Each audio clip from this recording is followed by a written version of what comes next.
listening to Second Chance Ministry Radio.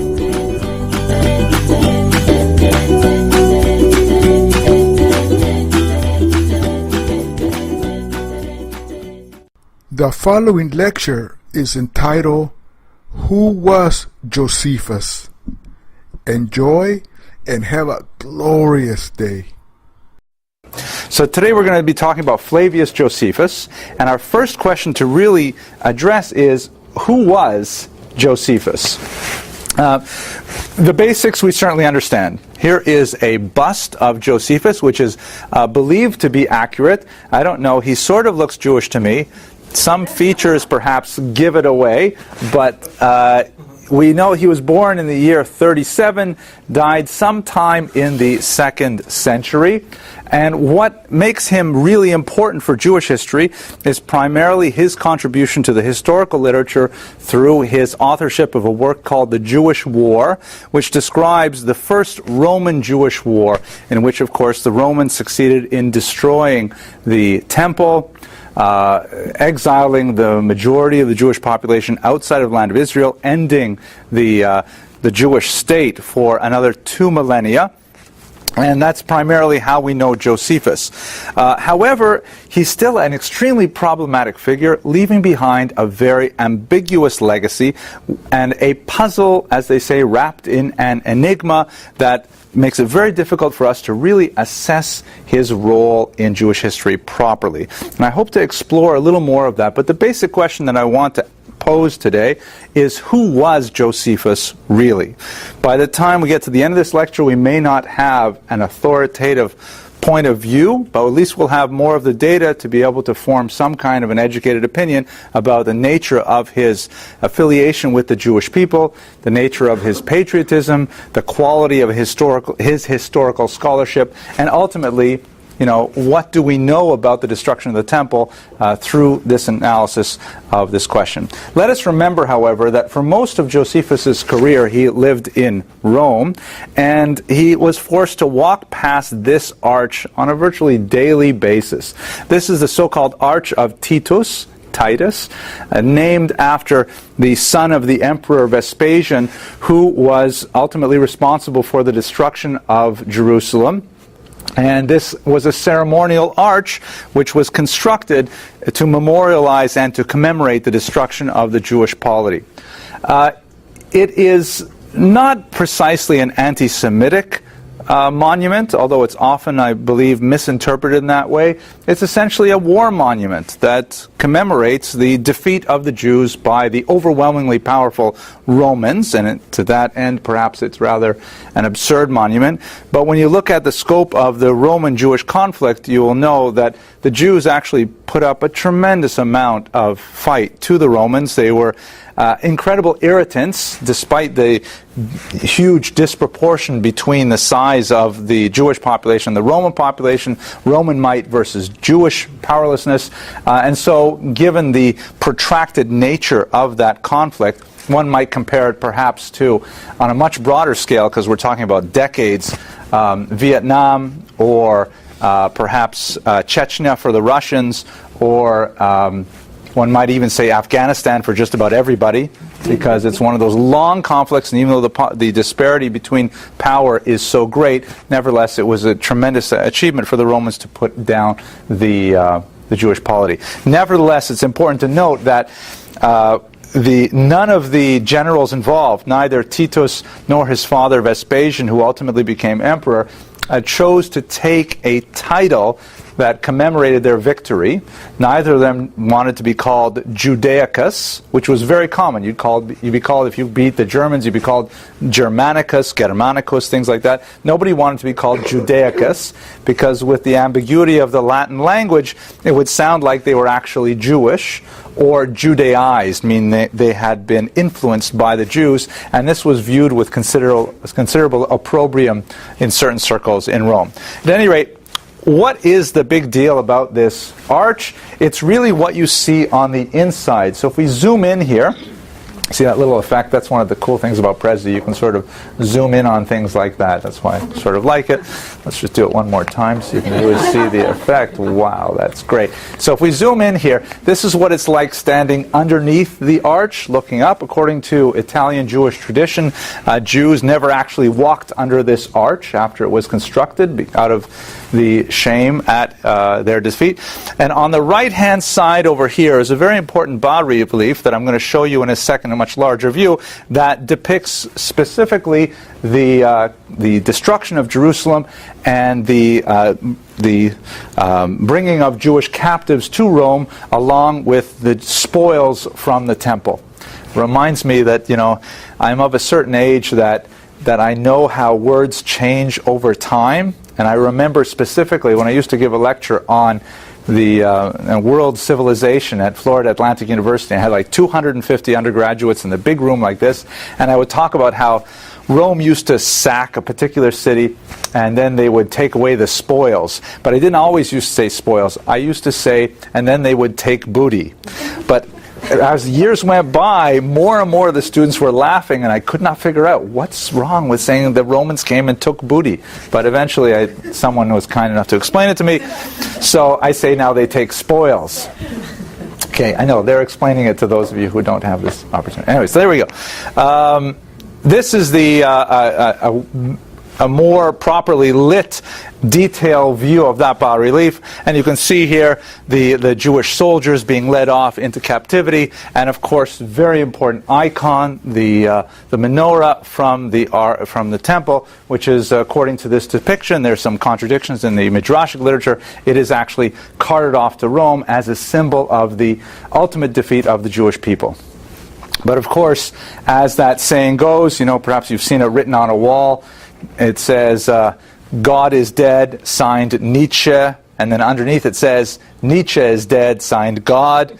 Right? So the Roman civilization is dead, but we are still here, Baruch Hashem, talking about this history.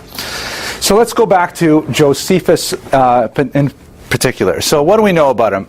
By his own self-testimony, because he was a rather prolific writer, he wrote an autobiography of himself, Pro Vita Sua, and he also wrote quite a bit about himself in his other works. We know that he was a Kohen, actually a very prominent Kohen. His family was associated with the Avoda in the temple as part of one of the Ma'amadim, one of the cycles of families that were assigned to do duties in the temple. His father was of some importance in Jerusalem and was frequently consulted. Amazingly, when Josephus defected to the Romans, however we review that defection, the zealots who were fighting the Romans did not harm his parents out of respect for the stature of Josephus's family. He claims to have a very strong education, which is a very dubious claim. He says that when he was the age 14, he was a child prodigy, and all of the great rabbis in Jerusalem would come to him for advice and for guidance on how to rule in matters of Jewish law. We know this is most likely false, not only because a 14-year-old instructing rabbis in Jerusalem is highly unreasonable, but also because of his own writings, particularly in the Antiquities, which we'll discuss later. He makes a lot of mistakes in basic halakha, indicating that his grasp of Jewish tradition was stronger than the average American Jew today, to be sure, but certainly not commensurate with the elite of the intellectual establishment in Israel. In terms of situating him within the various sects that were active at the time, and in a moment I will talk about the four major sects.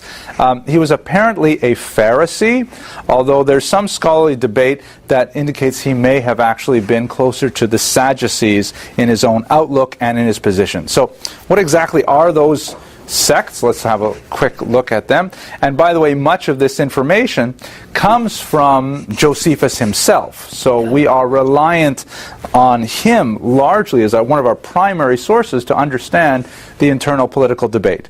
The overall context of the time that we're looking at is a dark period of Jewish history.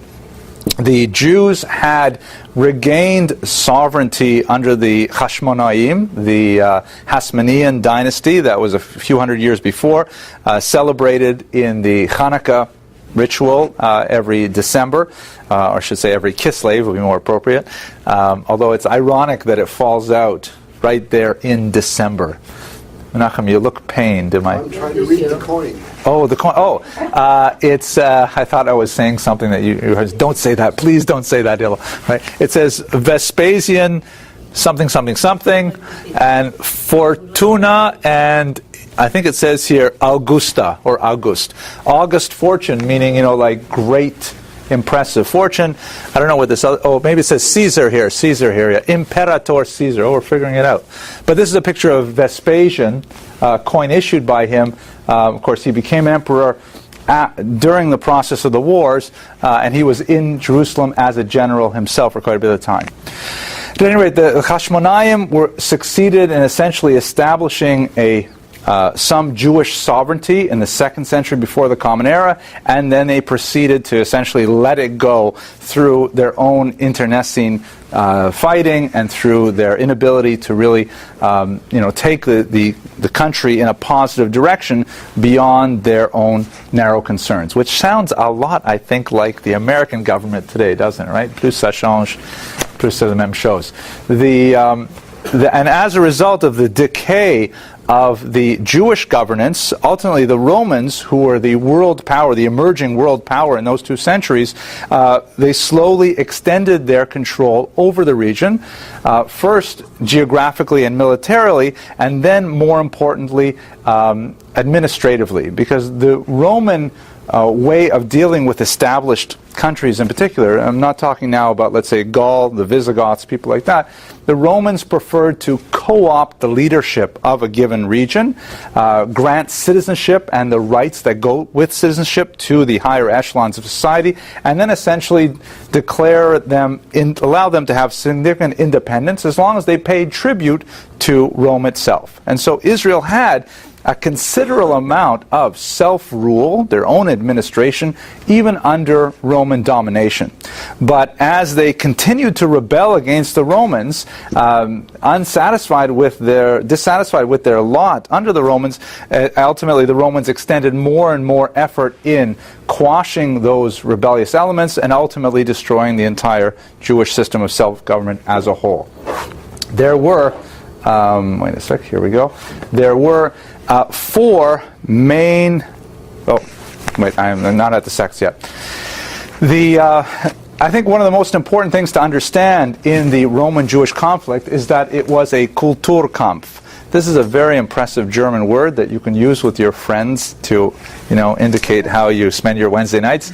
Ms. Abramson, would you like to hazard a definition of that term Kulturkampf? Is it? Please guess. Good, culture. Excellent. Well done. Right, maybe? Yes, excellent. Look at that. Hear that. Ms. Abramson, you must come from hardy intellectual stock, I have to say. Right. Kampf, right? How did you guess Kampf was war, or struggle, or fight? The rebellion against Rome. Oh, okay. Culture, Rome. Good. Internal literary. Mr. Rodriguez, how would you guess? Because Mein Kampf, from My Struggle. Right. Hitler's autobiography, Mein Kampf, right? My Struggle. Excellent. So here's the word, Kulturkampf. It means a culture war. Romans and Jews just did not see things eye to eye. They lacked a lot of the basic vocabulary to be able to speak to one another. Again, it sounds a lot like contemporary politics. But I'm amusing myself. I don't know if you guys are enjoying it, but I'm liking this. Anyways, I had to write a post to my students today. I'm teaching an American politics class, and I had to write to them, because a lot of students simply don't know. I said, did you know that the government is actually shut down? And did you know that? I mean, it's like, how do you explain to someone, do we have like terrorist attack or economic collapse or no, we just can't get along. We can't. Anyways, okay. So the Kulturkampf, get back to, focus. What are we talking about? I'll give you one example. The Romans were extremely tolerant of religious differences. Roman view of religion was they didn't take it terribly seriously, and whenever they conquered another territory, they simply absorbed those gods into their own pantheon, And if they especially liked those gods, they even just applied Latin names to their gods, and they were happy. You guys can worship any god you want, no problem. So they're actually very relaxed and easygoing when it came to religious differences, but only insofar as they understood the limits of religious toleration.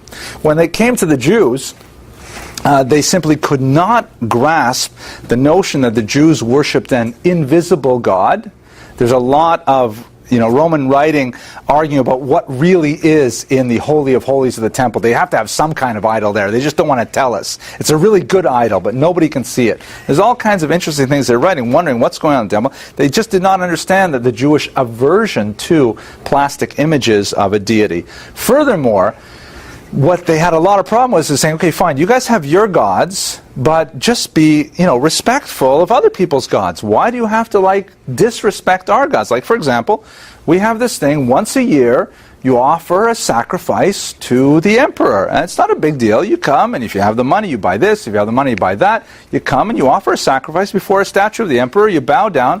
What's the big deal? But the Jews, of course, they have a huge antipathy to any kind of idol worship, and they would refuse consistently to bow down to idols and so on and so forth. So Roman legislation actually made a specific exemption for Jewish particularities, saying, okay, the Jews don't have to do this, because we know they're Meshugana, they can't do it, and that's a Latin term, and they can't do it, and therefore they were exempted. But there are hundreds of these things that resulted in a massive Kulturkampf.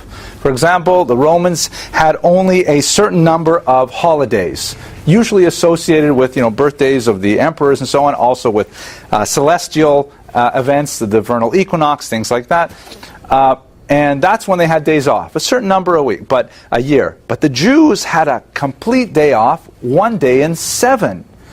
The Sabbath, Shabbos. And so the Romans looked at the Jews and they said, they are so lazy. What is wrong with these people? It's like they're either fasting or feasting. That's all the time. What is wrong with these people? And so they thought the Jews were lazy. They had a huge problem with Jewish rituals that seemed misanthropic, meaning that they hated other people. Kashrut and bris milah were at the top of the list. The idea that the Jews would not engage in conviviality with Romans, that they wouldn't sit down to a meal at a Roman table, was hugely offensive. The idea that they liked Judaism in some ways. The idea, though, that you only could become Jewish if you were a male was through circumcision, was considered, an unfairly high threshold of entrance into this very exclusive club. So they considered them very clannish and so on. All kinds of things like this that made Romans and Israelites just not see eye to eye on so many things. But the Romans were, by and large, pretty tolerant of the Jews. And I think if you were an outside observer looking at Roman Jerusalem, let's say, in the beginnings of the 1st century, you would be hard-pressed to find a consistently heavy pattern of religious persecution. You would find incidents of it, you would find economic exploitation, but it's not until the wars really break out and you get especially to the Hadrianic persecutions in the 2nd century that you'll see really strong, nasty persecution. The 10 martyrs of the state, for example, are from a much later period. And the Jews were nevertheless not satisfied. The Jews were constantly pushing and wanting to gain certain advantages, or I shouldn't put it like that. They wanted to gain certain leniencies for their religious viewpoints, which the Romans simply could not understand. Also, the Jews were incredibly bad at fighting with each other, or maybe they were very good at fighting with each other. There are huge divisions within the Jewish population, intellectual, religious, economic divisions that resulted in an almost complete inability to achieve unity in the 1st century, which of course resulted in disaster. Josephus fits into this, particularly in the Galilee. He had earlier gone to Rome, and when he returned, the rebellion was under full swing. I refer you to my other lectures on the web if you'd like to know a little bit more about the general war as a whole. And he was posted as a general in the Galilee region shown here to defend it against the Romans. And let's talk a little bit about what was happening there. But I have to give you some of the background on the 4 major Jewish sects so we can understand where to place Josephus here. Okay, so again, this is largely taken from Josephus, but confirmed by extensive references in the Jewish literature, the Talmud, the Midrash, and so on, and some Roman texts as well. Basically, you have 4 distinct political orientations of the Jews. Oops, there's my microphone. 4 distinct political orientations that the Jews adhered to. And they were the Sadducees, in Hebrew the so-called Tzedukim, who were essentially the establishment. The Tzedukim controlled the temple cult, which was the center of Jewish worship. They had very close relationships with the Roman governing authority, and they dismissed certain aspects of what would become or what was traditional rabbinic theology. For example, the issue of life after death. The Tzedukim denied this basic Jewish idea. Then you have the Pharisees, the so-called Perushim, which probably comes from the Hebrew word lifrosh, to separate. By the way, Tzedukim might come from a teacher, Tzadok, one of the early Kohanim. The Tzedukim claimed intellectual descent from him, which is a dubious attribution. The Perushim, or the Pharisees, were the so-called rabbinic Jews. They are the good guys, the winners, who eventually, succeeded in propagating Judaism to our day. The room that we're in right now is essentially a Pharisaic room, because the whole ideology of modern Judaism depends on the Pharisees succeeding. The Perushim, so-called, separated from the Sadducees and what they felt was a highly corrupt temple ritual. They were highly charismatic, and they formed small disciple circles around Israel of very dedicated followers who focused most of their energy on the study of Jewish law. They essentially abandoned the temple because they felt that with the corruption of the Kahuna Gadola, the high priesthood, it was without effect, and they put much more emphasis on things like prayer and study as a religious act in their ideologies. They were largely without hard power. They didn't control any major institutions, save those that were important to themselves, but they had a lot of so-called soft power. They had a wide following among the Jewish masses, including the so-called illiterate Amei Haaretz, the people of the land, or farmers, who regarded the Pharisees as their true intellectual and spiritual leaders. Then you have the Essenes, some rather interesting groups that were dedicated to life on the fringes of Jewish society. Many of them lived in caves, a rather ascetic lifestyle, sometimes celibate, and in eager anticipation of the imminent arrival of the Messiah, believing that it was just around the corner. We know a lot about them because quite a bit of their writings have survived through the discovery of the Dead Sea Scrolls in the 1950s. These were kind of like the sort of weirdos of the Jewish world, and when we found these scrolls, we saw that in fact they were even weirder than we had originally thought. And finally, the Zealots, the Kanoim. These were Jews who felt that the most important thing that Jews had to do was to throw off the Roman yoke, that to engage in violent armed rebellion, resisting the Romans, and to push them out of the Holy Land itself. They were the primary instigators of the rebellion as a whole, and they enjoyed some significant success, particularly in the beginning of the revolt, primarily because of their bold strategy and their rather aggressive approach to the lackadaisical Roman soldiers, particularly at the beginning of the war. But ultimately, they simply could not hold back the massive Roman engine, and they held their last stand here at Masada, where they committed mass suicide, something that will be echoed in Josephus' own works. But we know quite a bit about these groups, primarily, as I mentioned, from Josephus. Okay, we're just past the halfway mark, so maybe I should pause and ask for questions. Yes? These sects, did they interact, or were they really very separate from Oh, each other? they absolutely, very good question. They did interact. They have very lively debate. They interacted with violence on occasion. The Zealots, for example, were infamous for assassinating other Jews who disagreed with their point of view.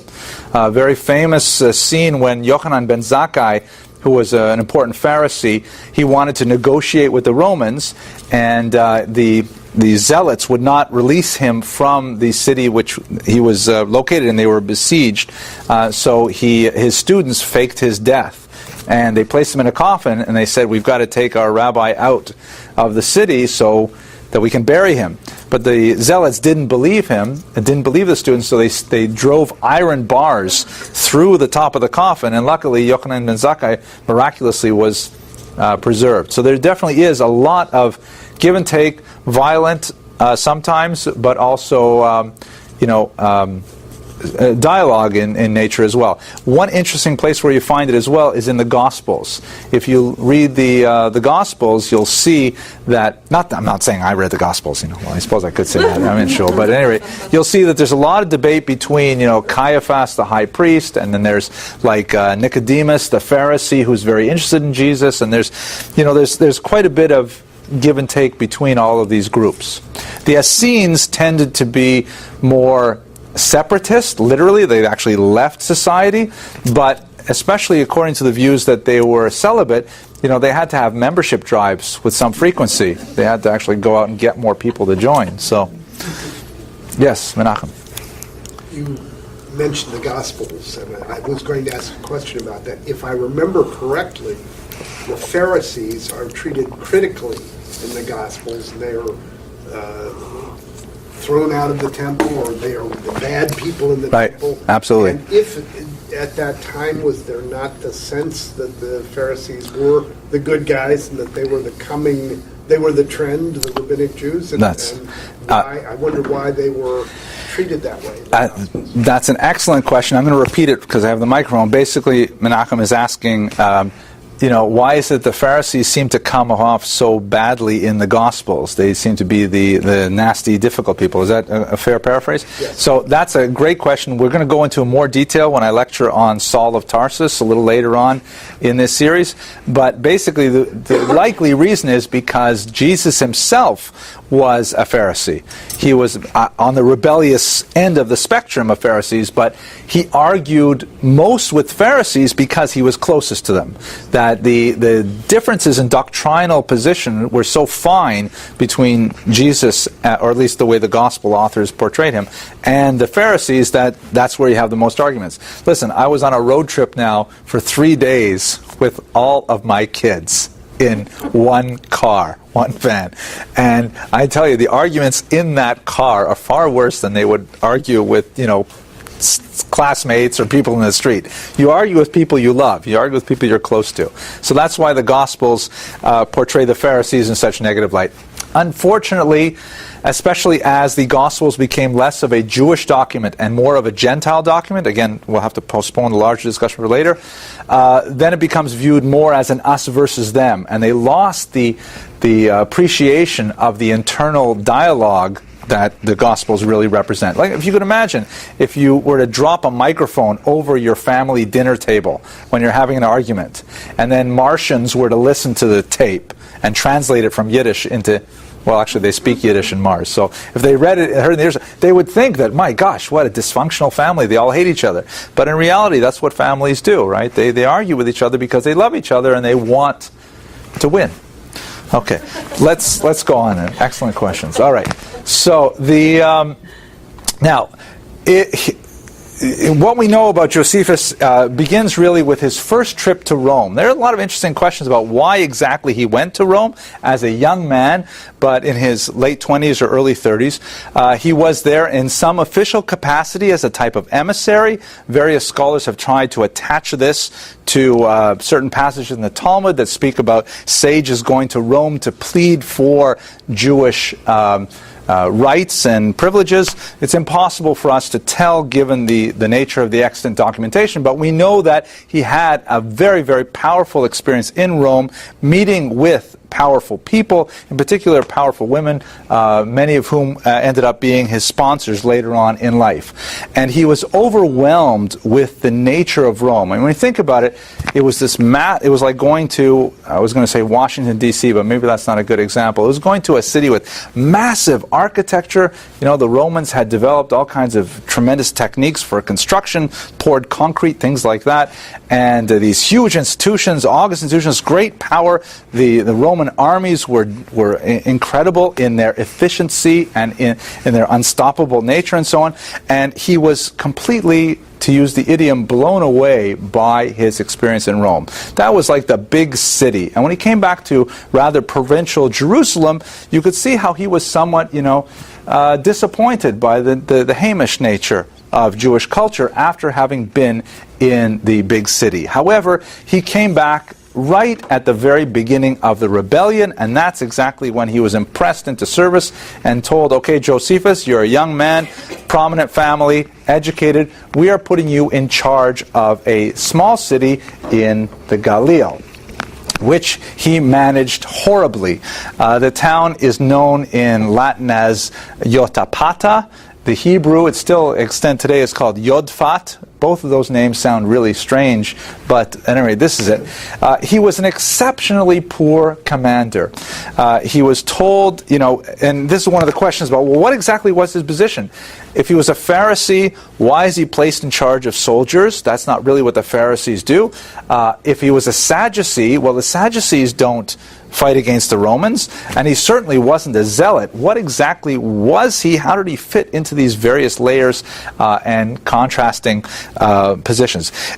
I'm just going to hazard a guess. I'm not an expert in this area, but my guess, based on particularly on the research of Professor Bentwich, who wrote a very important biography of Josephus at the turn of the century, he was a Pharisee, but he was nevertheless moving in the circles of Sadducees, and he was not ideologically committed to any position. So much so that when the Zealots began this rebellion, and the other groups were, in one level or another, forced to go along with it, that's how he found himself at the head of a city in the Galilee. I recommend you comment on this when you see the video version, or those of you in Norway or Hungary, please do. At any rate, Josephus failed to capture the loyalty of the surrounding Jewish population. He was constantly involved in complaints against his rule. There were rivals to his rule, primarily from the Zealot sector, and he simply could not motivate the Jews in that region to follow his command. His command was also quite unenthusiastic. He did not really want to fight the Romans. He did not feel that the entire rebellion was well motivated and well planned. And as a result, his performance was highly lackluster. Now, I have to add one very important caveat. We will have to return to this. We began with the question, who exactly was Josephus? So, how do we know that he had a lackluster enthusiasm for fighting the Romans? Where do we get this information that he really wasn't happy to fight the Romans? From Josephus, right, exactly. And we think about it for a second. Okay, Josephus is writing this after he was captured by the Romans.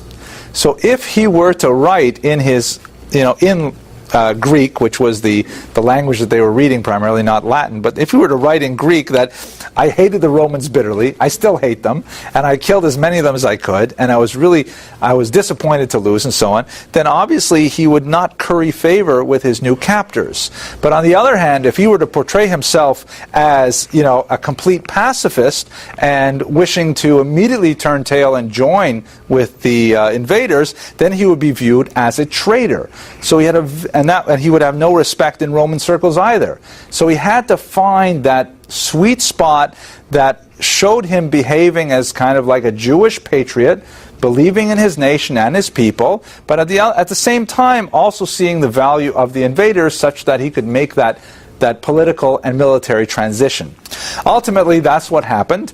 Jotapata was surrounded by the Romans, and it looked very bleak for the Jewish defenders there. So in a rather bizarre story, which sounds reminiscent of of the Masada story, he hid in a pit with about 40 or so of his higher level ranking officers, and he said, listen, we're all going to be killed by the Romans. Why don't we make a suicide pact? We'll draw straws, and the one with the shortest straw kills the rest of us, and then he'll kill himself. And they said, good idea. And he had them all draw straws, and amazingly, wow, what a coincidence, Josephus got the small straw. Everyone else died, and Josephus did not kill himself. He was then captured, maybe surrendered. Again, we don't know because all of our testimony comes from Josephus himself, but he ended up being held by Vespasian, the general who was in charge at the time.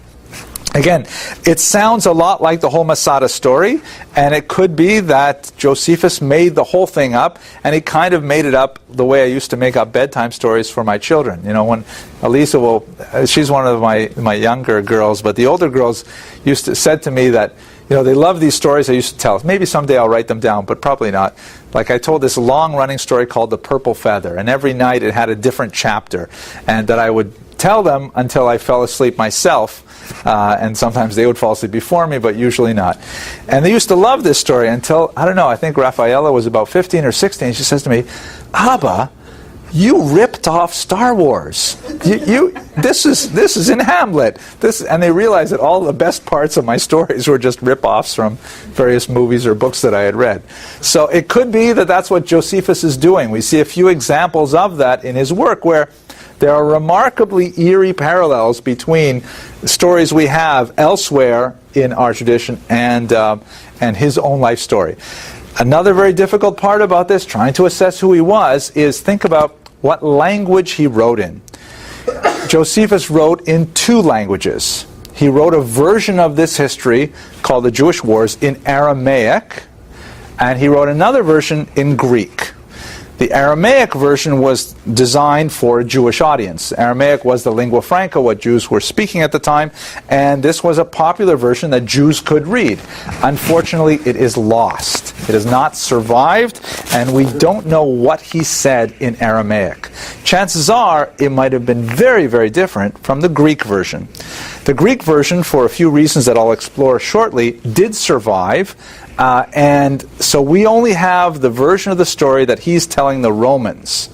And so it's very difficult for us to penetrate that version, reading it through the lens of the intended Roman audience to try to understand the author himself. Again, that puzzle wrapped in an enigma kind of thing. But let's go back to his life story and see what's going on here. He... under Vespasian for a couple of years, actually, which indicates, according to Professor Bentwich, that he probably was not wholly trusted, there's a strange kind of promotion of Josephus after he has this encounter with Vespasian himself. And he says to him that he's received a prophecy that Vespasian will become emperor. That, of course, immediately comes to pass as Vespasian is called back to Rome to assume the royal purple, and he places his son Titus in charge. Now, that sounds kind of familiar, right? What are you thinking of here? Exactly. The story with Yochanan ben Zakkai I mentioned earlier, where he got out of the city and he went up to Vespasian. He says, guess what? You are going to be emperor. Vespasian says, no. He says, yes, you are going to be emperor. And immediately they get the news, Vespasian, they want you to come back to Rome, and we think you're going to be emperor. So he says, that's amazing. How did you know? He says, well, you know, I'm Jewish. I eat gefilte fish. And he says, please give me 3 things. And Yochanan ben Zakkai asks for 3 specific requests. The most significant for us, of course, is he says, Ten li Yavne v'chachameha, right? Give me the city of Yavne, really the village of Yavne, and its sages. And that was really the foundational moment of Rabbinic Judaism when Vespasian allowed Yochanan ben Zakkai to give a safe space, a sanctuary for scholars to study Judaism. And now it's exactly the story that Josephus tells about himself and Vespasian, which sounds like a huge ripoff. If he had handed this in as a term paper in Touro College South, he would get an F for plagiarism for sure.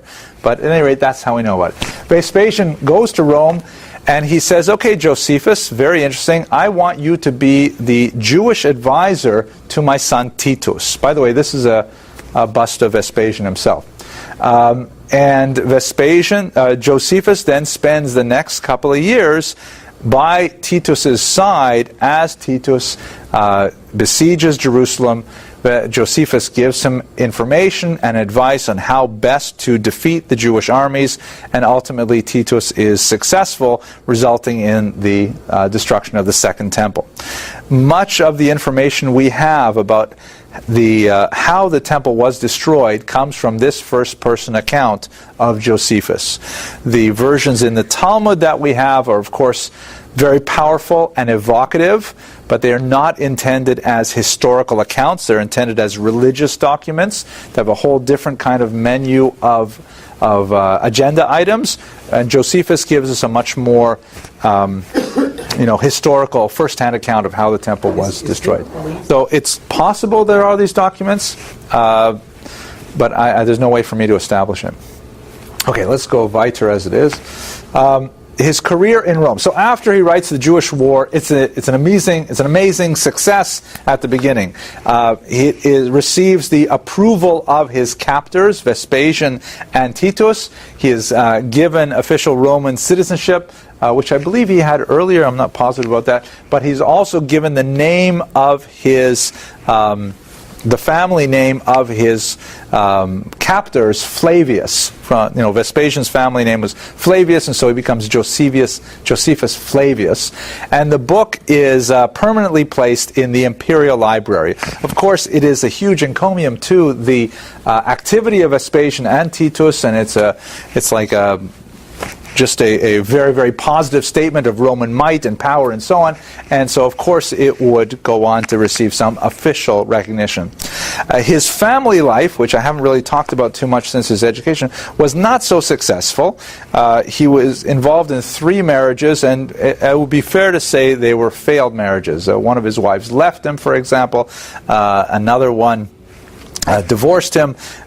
He had 3 sons by his last wife. As an indication of some of the difficulties of understanding Josephus as a Jewish scholar, one of his wives was given to him by his captors, and as a Kohen, he would be technically, halakhically, prohibited from marrying a woman who had been taken captive. So it's one of the many small examples of indications that he probably wasn't as astute in Jewish law as he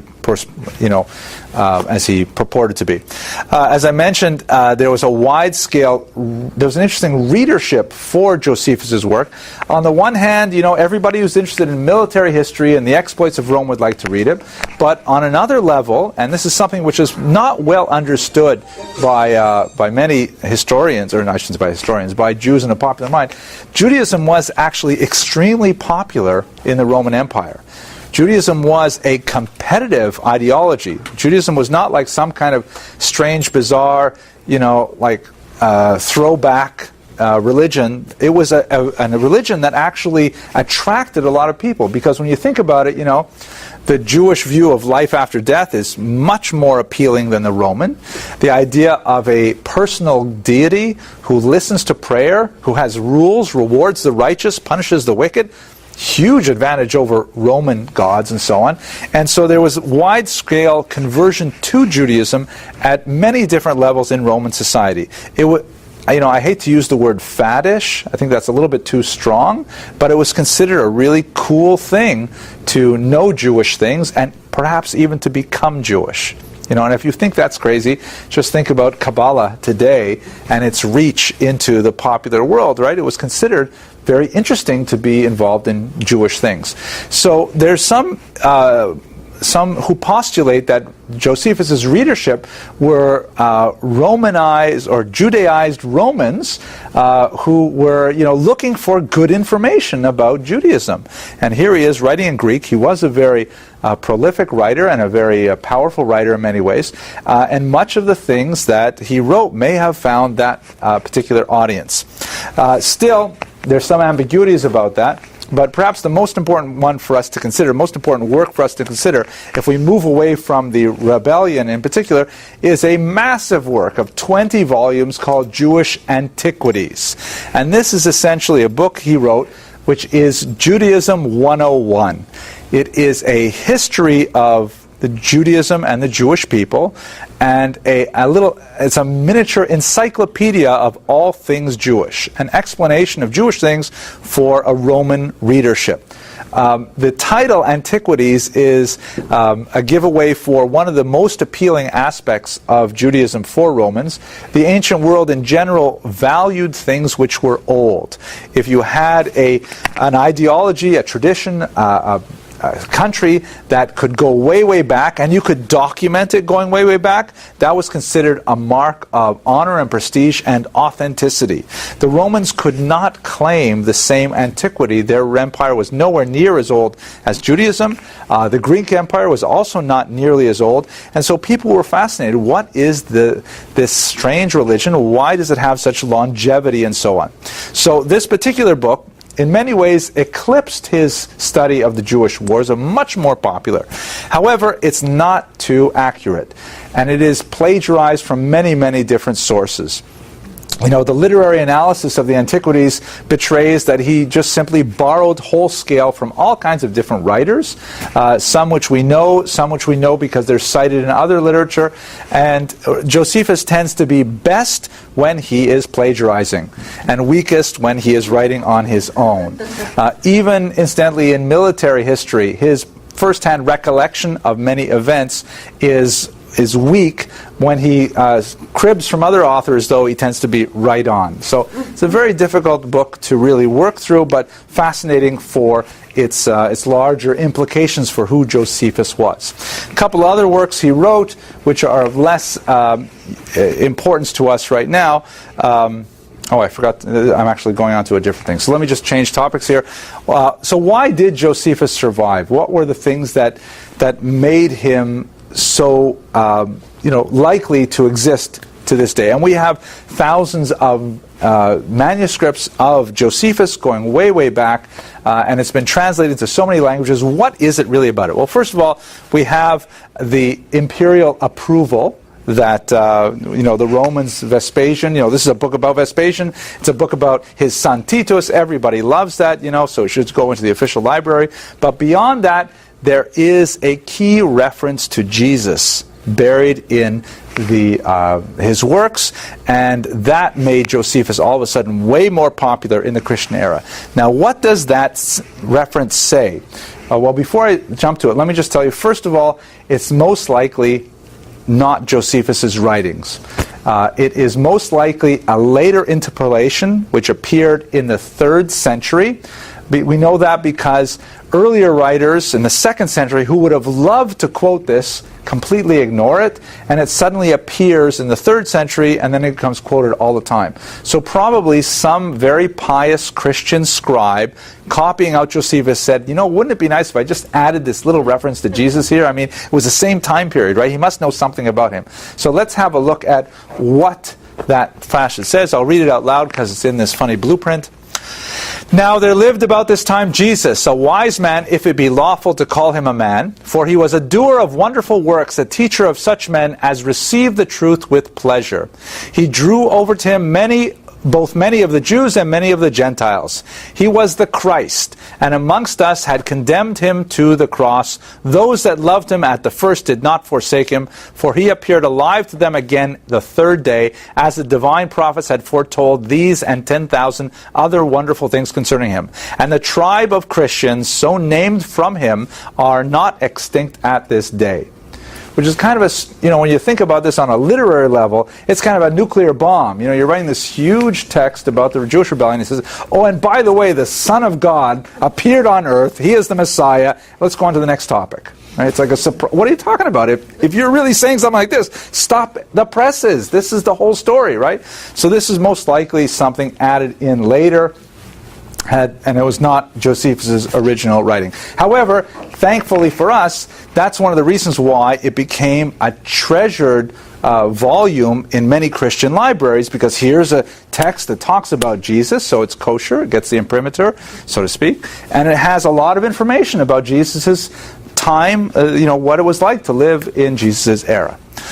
So His legacy, well, as I mentioned very briefly, he wrote a couple other works. His Vita, right, his biography, which is not especially helpful as a scholarly source for really what his life is, and a very important work called Against Apion, in which he essentially apologizes for Judaism from an it's not really appropriate to use the term anti-Semitism, but let's say an anti-Jewish attack at that time, which again says a little bit about who he was as a Jew. On the one hand, he was a traitor. He went over to the Roman side. He was a general. He betrayed his own lieutenants in that suicide pact, and he aided the enemy in the destruction of Jerusalem. But afterwards, he was, probably the most important Greek language apologist for the Jews, producing quality information for the first century on Judaism for a wide-scale audience. So it's difficult to understand him as a man. Was he a traitor? Was he a patriot? Was he a pious Jew? Was he a sacrilegious Jew? Very complex, very difficult to really tease out. But I thank you for speaking about him with me for the last 60 minutes, and I look forward to speaking with you next week when we look at Philo of Alexandria, a very important figure in early Jewish philosophy. Thank you very much. Thank you.